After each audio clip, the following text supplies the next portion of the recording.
दोस्तों, आपके अपने चैनल बुद्धा स्पर्श में आपका स्वागत है। जिस प्रकार से आप किसी पेड़ की जड़ में पानी डालते हैं तो वह जड़ में डाला हुआ जल है, वह पेड़ पत्ते तक पहुंच जाता है। और अगर आप ऊपर ऊपर से जल का छिड़काव करते हैं तो उसका कोई असर नहीं पड़ता है और जल के बिना पेड़ सूख जाता है। मतलब सही जगह पर पानी डालोगे तो लाभ होगा। इसी प्रकार से हमारे शरीर में भी विशेष स्थान होते हैं।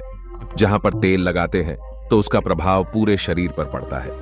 हमारे आयुर्वेद में बताया गया है कि यदि हम शरीर के इन 4 स्थानों पर तेल लगाते हैं तो उससे हमारा शरीर खुद अपनी बीमारियों को स्वतः ही ठीक करता है। और सबसे अच्छी बात तो यह है कि इसमें ज्यादा समय भी नहीं लगता है और कुछ खास पैसे भी नहीं लगते, बल्कि आपके शरीर को ही लाभ प्राप्त होता है और आप अनेकों बीमारियों से बच जाते हैं। तो आइए ये जानते हैं कि आखिर वह कौन से 4 पॉइंट है जहां पर हमें तेल लगाना चाहिए और हमें किस तरह का तेल लगाना चाहिए और किस समय पर लगाना चाहिए। इस वीडियो में आपको सब कुछ बताया जाएगा। बस आप धैर्यपूर्वक इस वीडियो को पूरा देखें और ज्यादा से ज्यादा इस वीडियो को शेयर करें ताकि यह महत्वपूर्ण जानकारी जो है वह आपके सारे प्रियजनों तक भी पहुंच सके। एक बार की बात है, एक गुरु जो आयुर्वेद के बहुत बड़े जानकार थे, वह अपने शिष्य से कह रहे थे कि बेटा, क्या आपको पता है कि हमारा शरीर किससे बना है? हमारा शरीर 5 तत्वों से बना है। इन 5 तत्वों में प्रोटीन, विटामिन, यह सभी चीजें आती हैं और हमारे शरीर में 3 दोष पाए जाते हैं। पहला वात दोष, दूसरा पित्त दोष और तीसरा कफ दोष। और हमारी हर बीमारी की जड़ जो है वह यह तीनों दोष ही होते हैं, क्योंकि अगर हमारे शरीर में वात बिगड़ता है तो 50 से 60% बीमारियां आती हैं और अगर पित्त बिगड़ता है तो 12 से 22% बीमारी आती है और अगर हमारा कफ बिगड़ता है तो हमारे शरीर में 5 से 10% बीमारियां आती हैं। ये तीनों दोष हमारे शरीर में पाए जाते हैं जब आपकी बाल्य अवस्था होती है, यानी जब आप जन्म लेते हैं तब से लेकर 14 वर्ष की उम्र का जो समय रहता है, इसमें कफ प्रवृत्ति ज्यादा होती है। इस समय हमारी बॉडी में कफ ज्यादा बनता है। ये नेचुरल है और ये कफ इसीलिए बनता है क्योंकि इससे हमारे शरीर का डेवलपमेंट होता है। इस समय कफ बनना बहुत जरूरी भी है, लेकिन हमें इस पर ध्यान देना है कि हमारा जो कफ है वह संतुलन रहे, वह ज्यादा ना बढ़े। अब छोटे बच्चों को तो इस बात का पता नहीं रहता है, लेकिन नक्के माता पिता को इस बात का ध्यान रखना चाहिए कि उनके बच्चों को ऐसा आहार ना दें जिनसे उनका कफ बिगड़ जाए, क्योंकि अगर कफ बिगड़ गया तो उन्हें टीबी, अस्थमा जैसी भयंकर बीमारियां हो सकती हैं। इसके बाद युवा अवस्था आती है। युवा अवस्था 15 साल से 60 साल तक बनी रहती। इस समय हमारे शरीर में पित्त प्रवेश बहुत अधिक मात्रा में होता है, यानी इस समय हमारे शरीर में पित्त बनता है। इसीलिए हमें इस बात का ध्यान रखना होगा कि हम ऐसी चीजें ना खाएं जिससे हमारा पित्त बिगड़े, क्योंकि अगर पित्त बढ़ गया तो हमारे शरीर में 15 से 20% बीमारियां आ सकती हैं। इसके बाद शुरू होती है वृद्धा अवस्था। यह 60 से ऊपर की उम्र की होती है। इस समय हमारे शरीर में बहुत ज्यादा वात बिगड़ता है और वात बढ़ने की वजह से 60 से 70% बीमारियां हमारे शरीर में आ जाती हैं। 5 तत्व और 3 दोषों में जब भी कोई कमी आती है तभी हमारा शरीर बीमार पड़ने लगता है, अन्यथा हमारा शरीर बीमार नहीं होता है। बहुत से लोग कहते हैं कि भगवान ने ही हमें इतनी गंभीर बीमारियां दी हैं, जैसे टीबी, कैंसर, थायराइड, लेकिन यह सारी बीमारियां इंसान स्वयं ही पालता है, क्योंकि हमारी प्रकृति तो यह कहती है कि आप प्रकृति से प्राप्त भोज्य पदार्थ खाएं। लेकिन आप क्या करते हैं? आप पिज्जा, बर्गर, चाउमीन, मोमोज ये सभी खाते रहते हैं। आयुर्वेद कहता है कि आप पानी पीने का सही तरीका अपनाएं, लेकिन नहीं, आपको तो फ्रिज का पानी पीना है, कोल्ड ड्रिंक, वाइन्स पीते हैं। अगर आप प्रकृति के नियमों के हिसाब से नहीं चलेंगे, आयुर्वेद के नियमों को नहीं अपनाएंगे, तो आपका शरीर तो बीमार होगा ही। इसमें भगवान क्या कर सकते हैं? लेकिन अगर आप आयुर्वेद के नियमों को अपने जीवन में अपना लाते हैं तो जीवन भर आपका शरीर बीमार नहीं पड़ेगा। फिर गुरु उनसे कहते हैं कि बच्चों, आज मैं तुम्हें 4 ऐसे अंग बताऊंगा जहां पर तेल लगाने से आपके शरीर में कभी कोई बीमारी नहीं होगी और इससे आपके तीनों दोष भी संतुलन में रहेंगे और आपके शरीर में कभी भी 5 तत्वों की कमी नहीं आएगी। बच्चों, जो 4 अंग है उनमें से सबसे पहला है आपकी नाभि, दूसरा है आपके पैर के तलवे, तीसरा है आपकी नासिक और चौथा अंग है आपका सिर। यह 4 सबसे महत्वपूर्ण अंग है और इन चारों अंगों पर आपको तेल लगाना है। लेकिन आपको यह ध्यान रखना है कि कब और कैसे लगाना है। तो सबसे पहले हम जानते हैं नाभि के बारे में। बच्चों, यह आपके शरीर का सबसे महत्वपूर्ण अंग है क्योंकि यह आपकी 72000 नाड़ियों का केंद्र है। यह एक ऐसा सेंटर है जो सबसे अधिक नाड़ियों से जुड़ा हुआ है। यह जो आपकी नाभि है वो आपके पूरे शरीर से संबंधित है। जब आप नाभि में तेल का प्रयोग करते हैं तो उससे पूरे शरीर की नाड़ियां प्रभावित होती है। पूरे शरीर में ठीक प्रकार से ऊर्जा का संचार होता है। आप और भी ऊर्जावान और जवान महसूस करते हैं। आपने देखा होगा कि जब छोटा बच्चा जन्म लेता है, जब वह बहुत छोटा होता है, तो उसके माता पिता उसके पूरे शरीर पर तेल की मालिश करते हैं, क्योंकि उस समय शरीर पर तेल की मालिश करने से हड्डियां मजबूत होती हैं। इसीलिए आपको भी नाभि में तेल लगाना है और आपको शुद्ध सरसों का तेल लगाना है।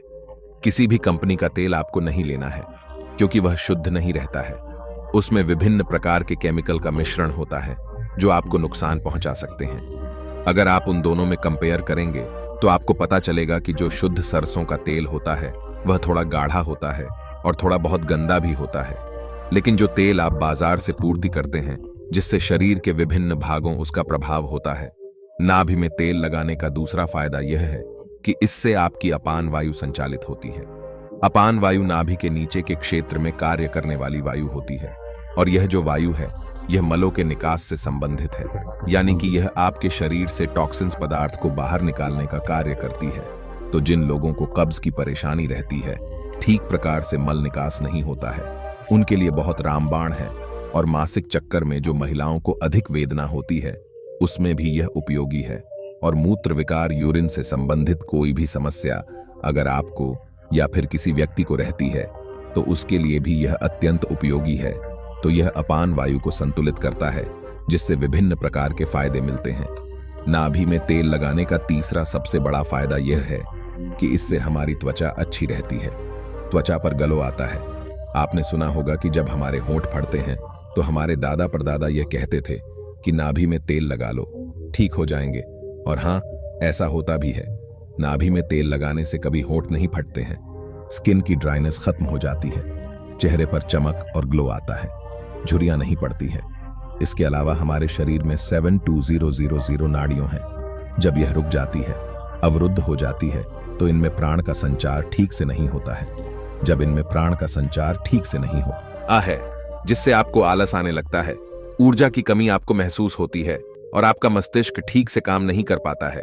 सोचने और समझने की शक्ति कम हो जाती है। ऐसा इसीलिए होता है क्योंकि यह जो 72000 नाड़ियों है, इनका सीधा संबंध आपके दिमाग से है। और जब आप नाभि में तेल लगाते हैं तो यह नाड़ियां खुल जाती है। इससे प्राण का संचार ठीक होता है और शरीर ऊर्जावान बनता है, जिससे मस्तिष्क बहुत ही अच्छे से कार्य करता है। दूसरा स्थान है, आपके पैरों के तलवे। सारी नसें पैरों के तलवे से जुड़ी होती है। इसीलिए कहा जाता है कि सुबह सुबह जो मॉर्निंग वॉक करते हैं, नंगे पांव जमीन पर या फिर हरी घास पर चलता है, तो उसकी आंखों की रोशनी कभी कम नहीं होती है। और पैर के तलवों पर यही शुद्ध सरसों का तेल लगाना है। जब आप सोने जाएं तो आपको सबसे पहले अपने पैरों को गुनगुने पानी से धो लेना है। फिर उन पैरों को अच्छे से पोंछ लेना है। पोंछने के बाद जब आपके पैर एकदम सूख जाएं, तब आपको एक कटोरी में सरसों का तेल लेना है और उसे अपने पैरों के तलवों पर लगाना है। इसके बाद में अगर आपके घर में कांसे की कटोरी है तो उसे अपने पैरों में मालिश करनी है, क्योंकि कांसे के बर्तन से शरीर में जितनी भी विषाक्तता रहती है वह बाहर आ जाती है। कांसे के बर्तन से जब हम पैरों में घर्षण करते हैं तो आपके पैर थोड़े काले होना शुरू होते हैं। इससे शरीर में विषाक्त कम होता है। जिसके पैर के तलवे कम काले होते हैं उसके शरीर में विषाक्त कम होती है, और जिनके पैरों के तलवे ज्यादा काले होते हैं उनके शरीर में विषाक्त ज्यादा रहती है। अगर आपके घर में आपकी माता है, आपकी पत्नी है, तो आप उनसे अपने पैरों के तलवों की अच्छे से मालिश करवाएं, और अगर नहीं है तो आप स्वयं भी मालिश कर सकते हैं। जब आप 10 मिनट तक अपने पैरों के तलवे की मालिश करते हैं तो आपको तुरंत नींद आना शुरू हो जाती है। जो लोग सोने के लिए नींद की दवाई का प्रयोग करते हैं, जिनको चिंता है, डिप्रेशन है, जिसके वजह से उनको नींद नहीं आती है, जिनकी याददाश्त कमजोर होती है, दिमाग से संबंधित कोई भी परेशानी रहती है, तो वो भी ठीक हो जाती है। जब आप सोएंगे तो सीधा 4 o'clock बजे आपकी आंखें खुलेगी, आपको गहरी और अच्छी नींद आएगी, आपकी चिंता, डिप्रेशन सब खत्म हो जाएगा। अब हम जानते हैं तीसरा अंग जहां पर हमको तेल लगाना है, वो है हमारा सर। सर्दियों के मौसम में जब आप शाम को नहीं नहाते हैं, लेकिन आप गर्मियों के मौसम में शाम को अवश्य नहाते हैं, तो नहाने के बाद अपने बालों को अच्छे से सुखा लें, उनमें पानी नहीं रहना चाहिए। इसके बाद आपको अपने सर में वही शुद्ध सरसों का तेल लगाना है। आप जो यह विभिन्न प्रकार के तेल लगाते हैं, ये खतरनाक केमिकल से भरे हुए होते हैं। आजकल कंपनियां लाखों रुपए खर्च करके विज्ञापन दिखा दिखाकर लोगों को अपनी तरफ आकर्षित करती है, लेकिन ये सारे के सारे तेल जो हैं वह केमिकल से भरे होते हैं। इनसे हमारे बालों को बहुत नुकसान पहुंचता है। आपको शुद्ध सरसों का तेल अपने सिर में लगाना है, इसकी अच्छे से मालिश करनी है। इससे आपकी थकान दूर होगी और आपको अच्छी और गहरी नींद आएगी। सोते समय सर में तेल लगाने के बहुत फायदे हैं। इससे आपके बाल मजबूत होंगे, आपके बाल काले व घने होंगे, आपको नींद अच्छी व गहरी आएगी, आपकी यादाश्त, आपके दिमाग की शक्ति मजबूत होगी, शरीर में शक्ति का संचार होगा, आपको कभी भी हेयर फॉल की प्रॉब्लम नहीं होगी। जब आप बालों की जड़ों में तेल लगाते हैं तो इससे ब्लड का सर्कुलेशन बढ़ जाता है, और जब ब्लड का सर्कुलेशन बढ़ता है तो वहां पर अत्यधिक मात्रा में ऑक्सीजन पहुंचती है, न्यूट्रिएंट्स पहुंचते हैं और वह अंग स्वस्थ होना शुरू हो जाता है। इसके बाद गुरु उन सभी बच्चों को कहते हैं कि हमारे शरीर का आखिरी अंग जहां पर हमको तेल लगाना चाहिए वो है हमारी नासिक। नासिक आपके सर तक पहुंचने का मार्ग है। इससे हमारा दिमाग प्रभावित होता है। तो बच्चों, अगर आपको शुद्ध देसी गाय का घी मिल जाता है तो आप तेल की जगह घी का प्रयोग भी कर सकते हैं। आपको रात को सोते समय शुद्ध देसी गाय के घी की एक एक बूंद अपने दोनों नाक में डाल लेनी है। नाक में घी डालने के इतने अद्भुत फायदे हैं कि आप सुनकर हैरान हो जाएंगे। अगर किसी आदमी के अंदर पागलपन की बीमारी है वो भी ठीक जाएगी। उसकी नाक में 2-2 बूंद 3-4 महीने तक डालें। किसी के कान के पर्दे में छेद है तो वह भी बिना ऑपरेशन के 3 से 4 महीने में ठीक हो जाएगा। नाक में जितनी भी प्रकार की एलर्जी है, जैसे बार बार छींक आना, नाक में खुजली चलना, नाक बंद हो जाना, ये सारी समस्याएं खत्म हो जाएंगी। आंखों की रोशनी बढ़ेगी, मानसिक समस्या खत्म हो जाएगी, बाल काले हो जाएंगे। इसके बाद गुरु उन सभी शिष्यों से कहते हैं, बच्चों, अगर आप अपने शरीर के इन चारों अंगों पर नियमित रूप से सरसों का तेल लगाते हैं तो इससे आपके शरीर में जितनी भी विषाक्तता है वह बाहर आ जाती है और आपका शरीर कभी भी बीमार नहीं होगा और अपने आप को हमेशा जोश से भरपूर पाओगे। इस वीडियो को देखने के लिए आपका बहुत बहुत शुक्रिया। वीडियो कैसा लगा कमेंट करके जरूर बताएं, और अगर वीडियो को लाइक नहीं किया है तो लाइक कर दें। प्लीज चैनल को सब्सक्राइब भी कर दें। मिलते हैं एक नई वीडियो में, जब तक अपना ख्याल रखना।